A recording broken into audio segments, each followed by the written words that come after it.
अस्सलाम वालेकुम students.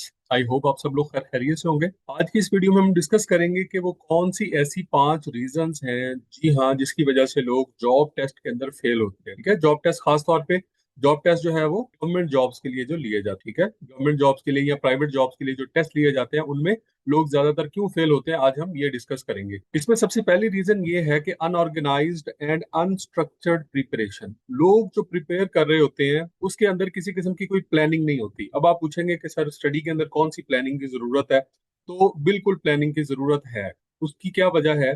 Because आपके पास एक लिमिटेड टाइम है और उस लिमिटेड टाइम के अंदर जो है वो आपने ज्यादा चीजें पढ़नी है। ठीक है, तो आपने एक तो आपको ये होना चाहिए कि कितना पढ़ना है, ठीक है, और क्या पढ़ना है। ये दोनों चीजें आपको जो है वेरी वेरी क्लियर होनी चाहिए कि क्या पढ़ना है और उसको कितना पढ़ना है। फॉर एग्जाम्पल, अब एक टॉपिक है वर्ल्ड वॉर 1। ये टॉपिक ऐसा है कि अगर आप इसको वन पेपर के लिए पढ़ते हैं ना, तो आप इसको मैक्सिमम 1 आवर में प्रिपेयर कर लेंगे। ठीक है, लेकिन अगर आपने इसको सीएसएस के लिए प्रिपेयर करना है तो इस पे हो सकता है आपको जो है पूरा एक दिन लग जाए। तो सवाल ये है इसमें कि आपको कैसे पता लगेगा कि आपने इसको कितनी डेप्थ में पढ़ना है। तो वो आपको पास्ट पेपर्स बताएंगे या आपके मेंटोर्स बताएंगे कि आपने इसको कितना पढ़ना है। ठीक है, तो स्टडी के लिए जो प्लान करना है that is very very important. ठीक है, और इसके अलावा जो है वो कुछ टॉपिक्स बच्चे ऐसे पढ़ रहे होते हैं जो कि इंपॉर्टेंट ही नहीं है। ठीक है, और उनको इतनी ज्यादा डेप्थ से पढ़ रहे हैं और पता लग रहा है कि एक एक हफ्ता जो है वो एक एक टॉपिक पे लगा दिया और वो टॉपिक जो है उसमें से क्वेश्चन ही नहीं आते। तो इस तरह की चीजें भी देखने में आती हैं। इसके अलावा जो है कुछ बच्चे जो है वो 360 डिग्री अप्रोच में लैग कर रहे होते हैं। 360 डिग्री अप्रोच का मतलब ये है कि आप तमाम एरियाज के अंदर इक्वल आपने प्रिपरेशन करनी है। ठीक है, जिसको हम 360 डिग्री अप्रोच कहते हैं। अब ये 360 डिग्री अप्रोच होती है, इसमें ये होता है कि आप तमाम सब्जेक्ट्स की जो जीके जो है उसको अगर हम 14-15 सब्जेक्ट्स के अंदर, कुछ लोगों ने डिवाइड किया हुआ है, कुछ लोग जो है इसको 10 सब्जेक्ट में डिवाइड करते हैं। हमने भी तकरीबन 14 से 15 सब्जेक्ट्स में इसको तकसीम किया हुआ है जब हम अपने स्टूडेंट्स को पढ़ाते हैं। तो अगर आप सारे सब्जेक्ट्स की एक बैलेंस प्रिपरेशन कर रहे हैं तो उसका मतलब यह है कि 360 डिग्री अप्रोच है। तो कुछ बच्चे ये करते हैं कि साइंस को पकड़ा और उसको पता चला कि 2-3 महीने सिर्फ साइंस ही पढ़ी जा रहे हैं, तो उससे उससे आपका नुकसान ये होगा कि आपकी साइंस के नंबर पूरे आ जाएंगे, बाकी तमाम जो सब्जेक्ट्स हैं वो आपके एरियाज वीक रह जाएंगे और वहां से आपको जो है वो मार्क्स नहीं मिलेंगे। तो इसमें हमने ऐसी प्रिपरेशन करनी है कि आपके तमाम एरियाज जो हैं वो इक्वली प्रिपेयर हो। ठीक है, तो उसके लिए हम क्या करते हैं, बच्चों को पास पेपर्स भी रेकमेंड करते हैं कि आप पास पेपर्स भी पढ़े साथ साथ में, क्योंकि एक क्वेश्चन उसमें उर्दू का आ रहा होता है, अगला इंग्लिश का है, उससे अगला इंडो पाक हिस्ट्री का है, उससे अगला जो है कंप्यूटर का क्वेश्चन आ रहा होता है। तो इससे क्या होता है कि आपकी तमाम एरियाज के अंदर प्रिपरेशन हो रही होती है, नंबर 1। और नंबर 2 जो है उसमें जो सब्जेक्ट वाइज जीके है वो भी आपने पढ़ना होता है। तो ये सारे के सारे मिल के जो है वो आपको एक स्ट्रक्चर प्रोवाइड करते हैं, एक ऑर्गेनाइज्ड प्लान प्रोवाइड करते हैं और इसके मुताबिक जो है वो आप अपनी तैयारी करते हैं। स्टूडेंट्स, दूसरी बड़ी रीजन ये है जिसकी वजह से बच्चे टेस्ट में फेल हो जाते हैं, वो ये है lack of understanding of syllabus and test pattern. एक तो सिलेबस नहीं पता उनको क्या है, बच्चे कहते हैं अक्सर कि जीके का कोई सिलेबस नहीं होता। ठीक है, और दूसरा ये है कि उन्हें टेस्ट पैटर्न का भी कोई इतना खास आइडिया नहीं होता, ना टेस्ट पैटर्न का पता है और ना ही सिलेबस का पता है। तो ऐसा नहीं है कि इसका सिलेबस मौजूद नहीं है। ठीक है, हमें सारा कुछ जो है वो जो लोग पढ़ा रहे हैं, जो लोग मेंटोरशिप कर रहे हैं, उनको सब पता है कि कहाँ कहाँ से किन किन एरियाज से क्वेश्चन आने हैं, किन एरियाज से क्वेश्चन जो है वो नहीं पूछे जाते। ठीक है, तो आपने आपने जो है फर्स्ट ऑफ ऑल जो है वो एक तो पास्ट पेपर्स को लाजमी देखें, उससे आपको आइडिया होगा, और दूसरा जो है वो किसी अच्छे मेंटोर से जो है वो जरूर हेल्प लें। उसका फायदा आपको ये होता है कि आपका बहुत सारा वक्त बच जाता है। जो काम आपने 3 साल में करना है वो काम आप एक साल में कर लेते हैं। ठीक है, कि राइट डाटा तक, राइट सिलेबस तक जो है वो आपकी एक्सेस पॉसिबल हो जाती है। तो वो बच्चे जो खुद प्रिपरेशन करते हैं उनके साथ मसला ये होता है कि वो एक तो कंसिस्टेंसी लैक करते हैं और दूसरा जो है वो उनको अंडरस्टैंडिंग नहीं होती प्रॉपरली कि सिलेबस क्या है और पैटर्न क्या है। ठीक है, और इसके अलावा जो है वो इररेलीवेंट टॉपिक्स के ऊपर अपनी एनर्जीज वेस्ट करते रहते हैं। ठीक है, ऐसी तमाम चीजें पढ़ते रहते हैं जो कि उनके सिलेबस का हिस्सा ही नहीं है, या जो लीस्ट इंपॉर्टेंट है, या जहां से बहुत कम क्वेश्चन पूछे जाते हैं, और ऐसी चीजों को जो है वो ज्यादा वेटेज नहीं देते जो कि इंपॉर्टेंट होती है। ठीक है, तो ये आपको आपको पास पेपर्स बताएंगे कि किस चीज को कितना वेटेज देना है, या ये आपको आपका मेंटोर बताएगा कि कौन सी चीज जो है वो कितनी इंपॉर्टेंट है। तो और इसके बगैर जो है वो आपके लिए थोड़ा सा मुश्किल हो जाता है। तो सेकंड रीजन जो है वो आपका सिलेबस है और आपका टेस्ट पैटर्न है, जिसके बारे में आपने कंप्लीटली जो है वो नाउ हाउ लेनी है। उसके बाद है जी लैक ऑफ कंसिस्टेंसी। वैसे तो हर काम के अंदर कंसिस्टेंसी बहुत जरूरी है, लेकिन जनरल नॉलेज है, सिंगल पेपर, या उसके अलावा सीएसएस पीएमएस वगैरह है, इसके अंदर कंसिस्टेंसी जो है वो बहुत जरूरी है, ठीक है, बिकॉज यहाँ पे आपने बहुत सारा मटेरियल पढ़ना होता है, ठीक है, और इसको लंबे अरसे तक आपने रिटेन करना होता है। तो अगर आप डेली नहीं पढ़ेंगे तो आप इसको रिटेन नहीं कर पाएंगे, सही है। अगर आपने 2-3 महीने पढ़ा, तैयारी कर ली और उसके बाद आपने इसको छोड़ दिया, आप इसको रिटेन नहीं कर पाएंगे, उसका रिजल्ट क्या होगा कि चीजें आपको भूल जाएंगी, आप टेस्ट पास नहीं कर सकेंगे।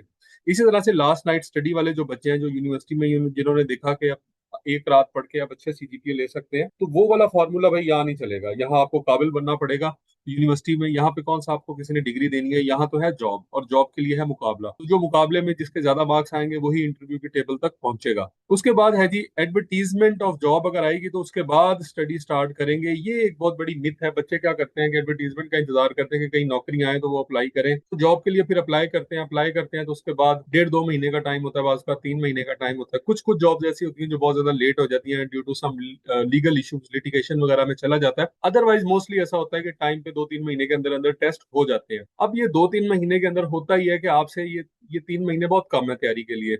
आपको कम से कम जो है वो 5 से 6 महीने चाहिए होते हैं।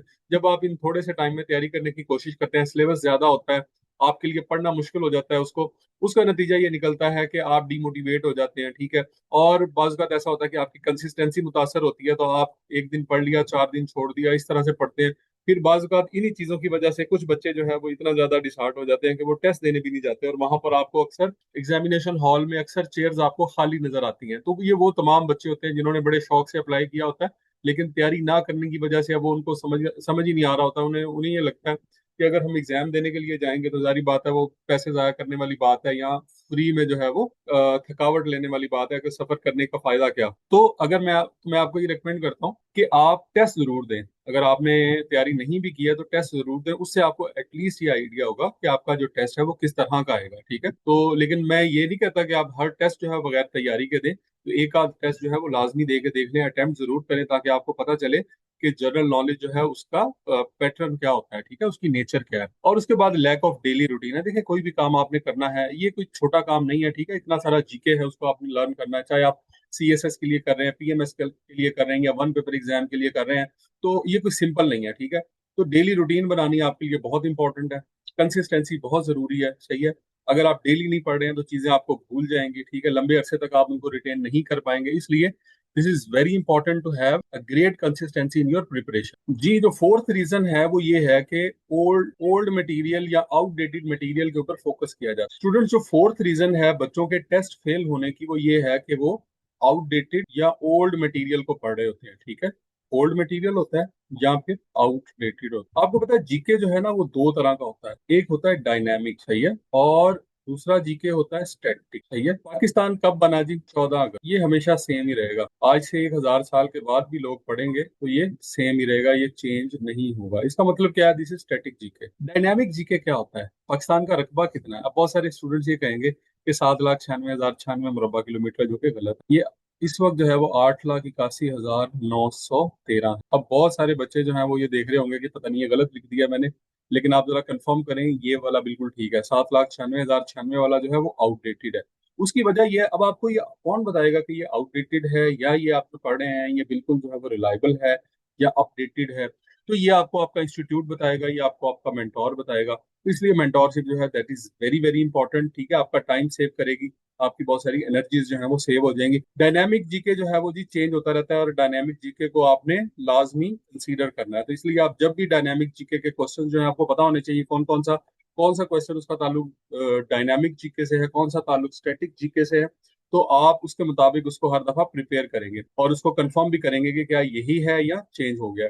Reliance on random YouTube channels and social media groups. कुछ बच्चे जो हैं वो बहुत ज्यादा रिलाई करते हैं यूट्यूब चैनल्स के ऊपर, हर वक्त मौजूद रहेंगे, या हर वक्त जो है वो सोशल मीडिया फेसबुक के पेजेस उन्होंने ज्वाइन किए हुए हैं और वहां पे डिस्कशंस चल रही हैं, और डिस्कशन बराए डिस्कशन चल रही है। मैं ये कहता हूँ कि आप अच्छे जो चैनल्स हैं आपके यूट्यूब के, उनको जरूर फॉलो करें, लेकिन ये सोशल मीडिया पेजेस जो हैं, ग्रुप्स हैं, ये बहुत ज्यादा आपको फायदा नहीं देते हैं, ठीक है। अपना टाइम जाया नहीं होना चाहिए उसके अंदर। तो आप ये चीज जरूर देखें कि क्या आपकी यहाँ से कोई लर्निंग हो रही है, अगर आपको उससे वहां से क्वालिटी नोट्स मिल रहे हैं, क्या आपको वहां से कोई जॉब्स की इंफॉर्मेशन मिल रही है, क्या आपको वहां पे जो रिक्वायर्ड इन्फॉर्मेशन चाहिए होती है वो मिल रही है? अगर तो वो मिल रही है, वेल एंड गुड। अगर नहीं मिल रही है, सिर्फ आपस में गपशप हो रही है और जो है वो डिस्कशन बराए डिस्कशन हो रही है, तो उसका कोई फायदा नहीं है। ये चीज आपका टाइम वेस्ट करेगी।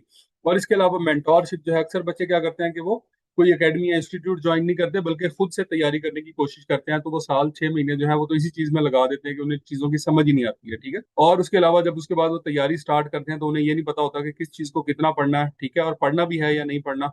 तो इन सारी चीजों के अंदर भी जो है वो उनका बहुत ज्यादा टाइम वेस्ट होता है। और बाज औकात बच्चे जो है वो वहीं से डिसहार्ट होकर तैयारी छोड़ देते हैं और फिर बाद में इस तरह की बातें कर रहे होते हैं कि वो जी नौकरियां जो है वो तो सिफारिश से मिलती हैं या रिश्वत से मिलती हैं। तो इस तरह की कोई भी बात नहीं है। जॉब्स जो है वो मेरिट के ऊपर अवेलेबल हैं। बस जरूरत इस चीज की है कि आप अच्छी सी तैयारी करें। फिफ्थ रीजन जो आपके जॉब टेस्ट को फेल कर सकती है, फिफ्थ रीजन जिसकी वजह से बच्चे अपने जॉब टेस्ट में फेल होते हैं, वो एग्जाम का स्ट्रेस है और परफॉर्मेंस एंजाइटी है।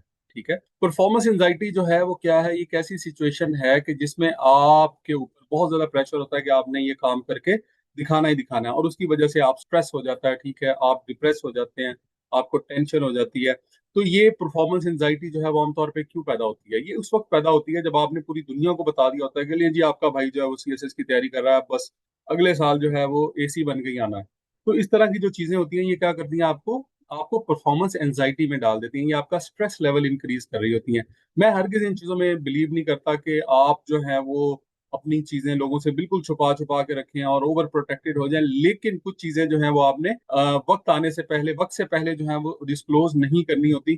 तो ये परफॉर्मेंस एंजाइटी जो है उसको इसको कवर करने का जो है वो एक तरीकाकार ये भी है कि आप अपने जो गोल्स हैं उनको ज्यादा जो है बहुत ज्यादा पब्लिसाइज ना करें, बहुत ज्यादा एडवर्टाइज ना करें। ठीक है। तो इसलिए अदरवाइज जो है वो लोग आपसे बहुत ज्यादा एक्सपेक्टेशंस लगा लेंगे। जब ये एक्सपेक्टेशंस पूरी नहीं होंगी तो लोग जो है वो आपका मजाक भी उड़ाएंगे, आपको बुली भी करेंगे। तो एक तो ये तरीका कार है इसका। मेमोरी जो है वो आपकी इफेक्ट हो जाती है स्ट्रेस की वजह से। तो इसलिए आपने स्ट्रेस से बचना है, स्ट्रेस नहीं लेना, ओवर थिंक नहीं करना, ज्यादा फ्री टाइम नहीं बैठना।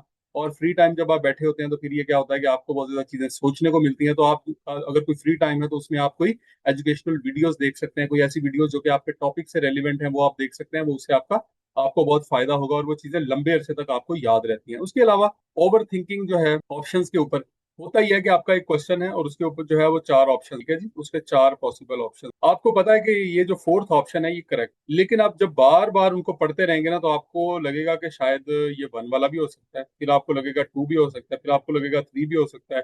आप फिर कंफ्यूज हो जाएंगे। तो इसलिए आपने बहुत ज्यादा ओवर थिंक नहीं करना ऑप्शंस के ऊपर। ठीक है। अपने ऊपर रिलाय करें, अपने ऊपर ट्रस्ट करें, सेल्फ कॉन्फिडेंस होना चाहिए आपको। और जो आपको लगा है कि हाँ ये ठीक है बिल्कुल, तो अल्लाह ताला पर बिलीव करके आप उसको जो है वो टिक कर दें। और बाकी जो है वो चीजें अल्लाह ताला पे छोड़ दें, क्योंकि आपकी जो कामयाबी है वो सारी की सारी आपके इख्तियार में नहीं है। तो बच्चों, this is all about the 5 things that can make you fail in exam. ठीक है।